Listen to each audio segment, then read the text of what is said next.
আশ্চর্য কথা, তুমি 31 নাইট, পয়লা বৈশাখ, পয়লা ফাল্গুন, এগুলি ইহুদি বিজাতি হিন্দুদের কৃষ্টি কালচার।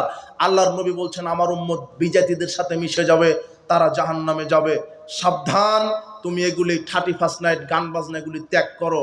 তুমি গান বাজিয়ে মাটি কাঁপিয়ে দাও, তাই না? তুমি কত পাড়া প্রতিবেশীর ঘুম হারাম করছো, তাই না? তুমি গান বাজিয়ে বাজিয়ে মাটিটা কাঁপিয়ে দিচ্ছ। যুবক, মৃত্যুবরণ করে দেখো কবর তোমাকে কিভাবে কাঁপায়।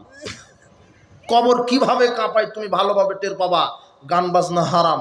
মুহাম্মদ সাল্লাল্লাহু আলাইহি ওয়াসাল্লাম 2 কানে আঙুল ঢুকিয়ে দিয়েছেন গান শুনলে, আর তুমি সেই গান শোনার জন্য কানে ইয়ারফোন ঢুকে দাও। তোমার আবার ঈমান। রাস্তাঘাটে বাদ্যযন্ত্র শুনে মুহাম্মদ সাল্লাল্লাহু আলাইহি ওয়াসাল্লাম কানে কি দিয়েছেন? আঙুল। কেন? যাতে শুনতে না পায়। আর তুমি তোমার বাপ, তোমার মা, তোমার বোন যেন শুনতে পাও, সেজন্য কি ঢুকিয়ে দাও? এই ঈমান দিয়ে জান্নাত হবে না। বিবাহের অনুষ্ঠানে গান বাজনা বাজবে মানে